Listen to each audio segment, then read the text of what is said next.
ایک فقیر تھا، ملنگ درویش، اللہ کا بندہ. اس کی عادت یہ تھی کہ اپنے ڈیرے پہ آنے والوں کو کھلاتا، ان کو پلاتا، ان کی ضروریات کا خیال رکھتا، لیکن کو مالی آسودگیاں نہیں تھیں. ہوتا یہ تھا کہ بعض اوقات لوگ آتے تو ادھار لے کر کے وہ لوگوں کو کھلا دیتا. خیر، چونکہ فقیر کا مزاج یہ ہوتا ہے کہ لوگ آئیں اس کے ڈیرے سے کھائیں. بابا بلے شاہ نے بھی کہا تھا نا، اٹ کھڑک کے دکڑ وجے تتا ہووے چلہ، آن فقیر کھا کھا جاون راضی ہووے بلا. یہ فقیروں کا مزاج ہے. تو جو بھی آتا اس کے ڈیرے سے کھاتا، اور وہ ادھار اٹھا اٹھا کے لوگوں کی ضروریات کو پورا کرتے رہتے. وقت آخر آ گیا، جن لوگوں نے ادھار دیا تھا وہ سارے تقاضا کرنے آ گئے. اب بابا جی کو کیا فکر لاحق ہے کہ یہ میرے مہمان اور میں ان کو کچھ پیش کرنے کی صلاحیت نہیں رکھتا.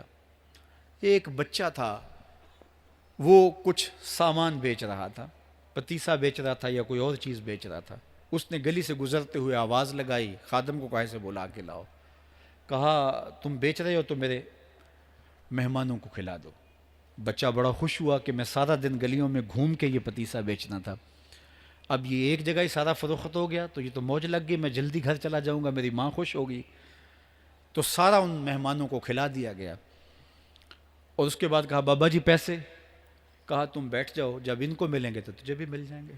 وہ بیٹھ گیا، 2 4 10 منٹ بیٹھا تو بچہ تھا، پھر کھڑا ہو گیا، بابا جی پیسے؟ کہا جب ان کو ملیں گے تو تجھے بھی مل جائیں گے. پھر آدھا گھنٹہ گزرا تو پھر اس نے کہا بابا جی پیسے؟ میری ماں میرا انتظار کر رہی ہے، ہمارے گھر کا چولہا اسی سے جلتا ہے، میں یہ پیسے لے کر جاؤں گا اور میری ماں کوئی ہنڈیا خریدے گی اور ہم شام کا گھر کا کوئی سلسلہ کریں گے. کہا بیٹا جب ان کو ملے گا تو تجھے بھی مل جائے گا. بچے نے رونا شروع کر دیا. یتیم بچہ تھا، اس کا سارا آسرا یہی تھا. اس نے رونا شروع کر دیا. جب بچہ رویا اللہ کی رحمت کو جوش آیا. کوئی مرید نذرانہ لے کے ان بزرگوں کے پاس آ گیا اور اشرفیوں کی بھری ہوئی تھیلی پیش کی. وہ اتنے پیسے تھے کہ اس بچے کو بھی دیے، جتنے لوگ آئے تھے سب کا قرض چکایا. کہا جاؤ گھروں کو. تو سب نے کہا بابا جی ہم صبح سے بیٹھے ہوئے تھے تو یہ نذرانہ دینے والا صبح سے نہیں آیا تو اب کیسے آ گیا؟ کہا صبح سے تمہارے اندر کوئی رونے والا نہیں تھا، ایک رونے والا آیا تو باقیوں کا بھی کام بن گیا. بعض اوقات کسی ایک شخص کی وجہ سے باقیوں کی خطائیں بھی معاف ہوتی ہیں. آج ہم اجتماعی طور پہ تا حد نظر اندر باہر اوپر نیچے اتنے لوگوں کے ہجوم میں اللہ کی بارگاہ سے یہ توقع رکھتے ہیں کہ مالک کتنے ہجوم میں کوئی ایک تو ہوگا جو تیرا لاڈلا ہوگا، کوئی ایک تو ہوگا جو تیرا بہت قریبی ہوگا، کوئی ایک تو ہوگا جس پہ تیری رحمتیں برسیں گی. تو مالک اس کے صدقے سے ہماری خطائیں بھی معاف کر دے، ہمارے گناہ بھی معاف کر دے. کوئی ایک رونے والی آنکھ مل گئی تو باقیوں کا بھی کام بن جائے گا. اٹھ فریدا ستیا تے میلا ویکھن جا، وت کوئی بخشیا مل جاوے تے توں ہی بخشیا جا. میرے مالک ہم سب کی خطائیں معاف کر دے، ہم سب سے درگزر فرما اور ہم سب کے باطن کو ستھرائیاں دے دے، ہمارے اندر کو پاکیزگیاں دے دے. بہت وقت میں نے اور آپ نے صاحب گزار لیا، تیزی کے ساتھ زندگی بیت رہی ہے. میں اگر اپنے آپ کو دیکھوں تو میری زندگی کتنی بہاریں کاٹ چکی ہے.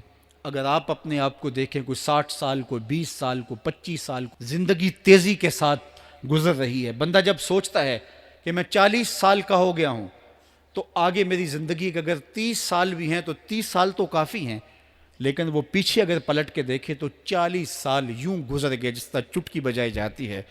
جب چٹکی بجانے کے وقت میں 40 سال گزر گئے محسوس ہوتے ہیں تو جو باقی 30 سال اگر ہوئے بھی وہ تو گمان ہے میرا، وہ تو گمان ہے آپ کا. ہمیں تو ایک سانس کا بھی نہیں پتا. پوچھا گیا زندگی اور موت کے بارے میں کیا خیال ہے؟ کہا فجر پڑی ہے، پتہ نہیں ظہر پڑھ سکیں گے یا کہ نہیں. کہا اتنی لمبی امیدیں لگائے بیٹھے ہو. کہا ظہر پڑی ہے، پتہ نہیں عصر پڑھنے کا موقع نصیب ہوتا ہے کہ نہیں. کہا یہ بھی طول عمل ہے. ایک بولا عصر پڑی ہے، پتہ نہیں مغرب پڑھ سکیں گے یا کہ نہیں. کسی نے کہا ایک رکعت پڑی ہے، پتہ نہیں دوسری رکعت بھی پڑھنا نصیب ہوتی ہے یا نہیں. کہا یہ سب تمہارے منہوں کی باتیں ہیں. میں تو کہتا ہوں ایک طرف سلام پھیرا ہے، پتہ نہیں دوسری طرف سلام بھی پھیر سکیں گے یا کہ نہیں. کیا موت اتنی قریب نہیں ہے؟ ہم نے اپنی آنکھوں کے سامنے لوگوں کو جدا ہوتے یوں نہیں دیکھا ہے. ہم کہتے ہیں اس کی خبر سنا رہے ہو موت کی، یہ تو میں نے ابھی سبزی والی دکان پہ دیکھا تھا. لیکن جب موت آتی ہے تو ایک لمحے کا تقدم اور تاخر نہیں ہوتا. تو صاحب آئیے اپنی زندگی کو اللہ اور اس کے رسول کی راہوں پہ ڈالیں۔ آج وقت ہے، آج موقع ہے، آج توبہ کا دروازہ کھلا ہے، کل سب کچھ نہیں ہوگا۔ آج اس کی رحمتیں آواز دے رہی ہیں۔ آج وقت ہے، وقت پر کافی ہے ایک قطرہ بھی آب خوش ہنگام کا، جل گیا جب کھیت برسا می تو پھر کس کام کا۔